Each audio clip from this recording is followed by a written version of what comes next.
vậy bà nội? Cách để bạn có được hiệu ứng âm thanh này: đầu tiên, vào Google gõ tìm từ khóa Miinstant, sau đó nhấp vào trang miinstant.com. Đây chính là kho hiệu ứng âm thanh, giúp cho bạn làm video sinh động và cuốn hút hơn. Trời ơi, cứu tôi, trời ơi. Ôi trời ơi.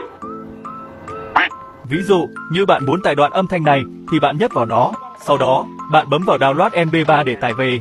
Bây giờ, bạn vào CapCut, tải video lên, sau đó chọn vô mục âm thanh, nhấp vào biểu tượng này, sau đó chọn từ thiết bị, thêm đoạn âm thanh vừa tải. Bạn có thể tinh chỉnh vị trí âm thanh, độ dài theo ý muốn, ghép nhiều hiệu ứng lại với nhau, bạn sẽ ra được một video như sau. Cái gì vậy bà nội? Trời ơi, cứu tôi. Hãy lưu lại và áp dụng thử nhé. Chúc các bạn thành công.